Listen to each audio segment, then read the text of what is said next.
নমস্কার বন্ধুরা, আমি প্রণতি। ঘরোয়া উপায় চ্যানেলে তোমাদের সবাইকে স্বাগত। কেমন আছো তোমরা? আশা করি সবাই খুব ভালো আছো এবং সুস্থ আছো। ঘরোয়া উপায় চ্যানেলে আমি ঘরোয়া উপায়ে বিভিন্ন সমস্যার সমাধান কিভাবে করি সেই বিষয়গুলোই তোমাদের সঙ্গে শেয়ার করি। আশা করি তোমাদের উপকারে লাগবে।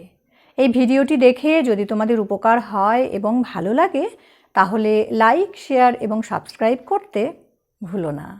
পাশে থাকা বেল আইকনটি প্রেস করে দিও নোটিফিকেশন পাওয়ার জন্য। চুলের যত্নে প্রথমেই যেটা দরকার সেটা হলো চুল পরিষ্কার রাখা, আর তার জন্য চাই শ্যাম্পু। এই শ্যাম্পু আমরা খুব সহজেই বাড়িতেই তৈরি করে নিতে পারি, যেটা হবে একদম কেমিক্যাল ফ্রি। এই শ্যাম্পু আমাদের চুলকে লম্বা, ঘন এবং কালো করে তুলবে। এছাড়াও খুশকি, উকুন, ফুসকুড়ি এবং মাথার ত্বকে যদি কোনো ছোটোখাটো ক্ষত থাকে তাহলে সেটাও সারিয়ে তুলবে। এক কথায় আমাদের চুলকে করে তুলবে সমস্যামুক্ত এবং স্বাস্থ্যোজ্জ্বল। সেটা কি করে সম্ভব? সম্ভব, কারণ আমাদের কাছে ঘরোয়া উপায় আছে তো। তাহলে আর দেরি কিসের? দেখে নাও ঘরে বানানো শ্যাম্পুর ঘরোয়া উপায়। এই শ্যাম্পুটি বানাতে আমাদের লাগবে একটি কাঁচের বাটি। কাঁচের বাটি না থাকলে তোমরা স্টিলের বাটিও নিতে পারো। এবার আমরা নিয়ে নেব রিঠা। এই রিঠাগুলোকে আমি ভেঙে এর ভেতরের দানাটা বের করে নিয়েছি। রিঠা হলো প্রাকৃতিক শ্যাম্পু। এটি প্রাকৃতিকভাবে চুল পরিষ্কার করে তোলে ও চুল কন্ডিশন করে। এটি চুল পড়া বন্ধ করে, খুশকি হয় না এবং উকুন থাকলে সেটিরও বিনাশ করে। এবার আমরা নিয়ে নেব শিকাকাই। দেখো, এটি অনেকটা তেঁতুলের মতো দেখতে। শিকাকাই চুল লম্বা করতে, খুশকি দূর করতে, নতুন চুল গজাতে সাহায্য করে। মাথার তালুতে যদি কোনো ফুসকুড়ি বা ক্ষত থাকে ছোটোখাটো, তাহলে সেটিও সারিয়ে তোলে শিকাকাই। এবার নিয়ে নেব আমলকি। আমলকি চুল পড়া বন্ধ করে, নতুন চুল গজাতে সাহায্য করে, চুল কালো ও উজ্জ্বল করে তোলে।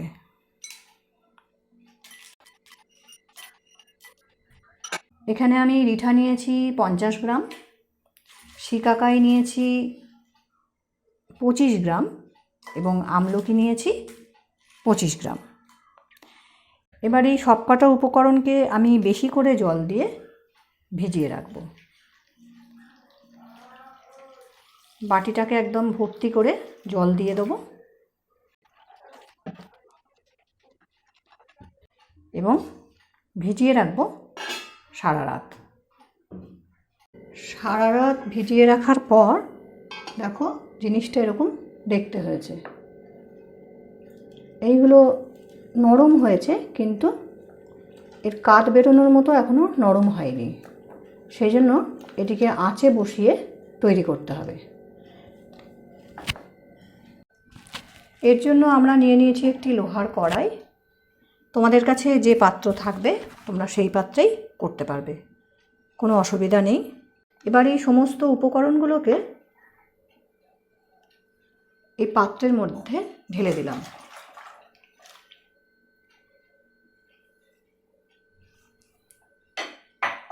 এবং এটি যেহেতু ফুটিয়ে তৈরি করব, তাই আরও আমি 1 কাপ জল দিয়ে দিলাম। এর মধ্যে 3 কাপ, এরকম কাপের 3 কাপ জল দিয়ে আমি ভিজিয়েছিলাম। আমি আরও 1 কাপ জল দিয়ে দিলাম। এবার এটি ফুটে ওঠার জন্য কিছুক্ষণ অপেক্ষা করতে হবে। দেখো, এটি ফুটে উঠেছে। এবার এটাকে ঘন ঘন নাড়াচাড়া করতে হবে, যাতে এই ফেনাটা উদলে পড়ে না যায়। সেজন্য একটা বড় পাত্র নিতে হবে, তাহলে ওই সমস্যা আর হবে না। এবার এটাকে আমরা 20 থেকে 30 মিনিট পর্যন্ত ফোটাবো এবং আঁচটাকে মিডিয়াম করে রাখবো। 30 মিনিট হয়ে গেছে। এবার আমরা আঁচটা বন্ধ করে এটা ঠান্ডা হওয়ার জন্য অপেক্ষা করব।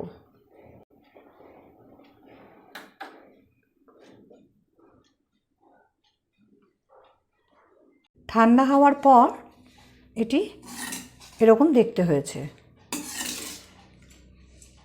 এবার আমি একটি গ্লাভস পরে নিয়েছি। এবার এগুলোকে চটকে আমি এর কাঁচটা বার করে নেব।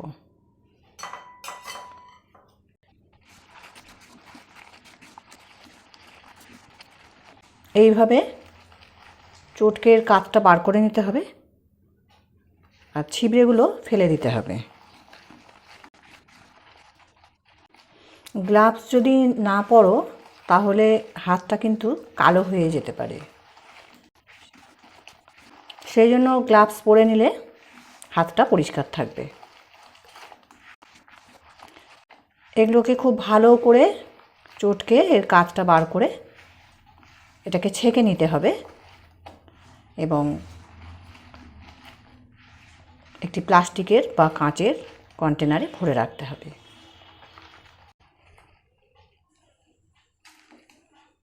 এই ছিবড়েগুলো ফেলে দিতে হবে। এটি কিভাবে ব্যবহার করতে হবে দেখে নাও। এই শ্যাম্পুটি আমি একটি প্লাস্টিকের কন্টেনারে ভরে রেখেছি।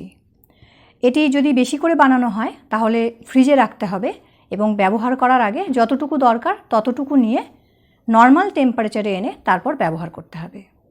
এই শ্যাম্পুটি কিন্তু বাজারের শ্যাম্পুর মতো অত ফেনা হবে না, কিন্তু এটি তোমার চুলের অনেক সমস্যারই সমাধান করে দেবে। ভিডিওটি ভালো লাগলে লাইক, শেয়ার এবং কমেন্টে জানিও। কোনো প্রশ্ন বা পরামর্শ থাকলেও করতে পারো। আজ এই পর্যন্ত। দেখা হবে অন্য কোনো ভিডিওয় অন্য কোনো সমস্যার সমাধান নিয়ে। সবাই খুব ভালো থেকো, সুস্থ থেকো, নিজেদের যত্ন করো আর এই শ্যাম্পু নিয়মিত ব্যবহারে তোমার চুল হয়ে উঠুক সমস্যামুক্ত এবং স্বাস্থ্যোজ্জ্বল। টাটা।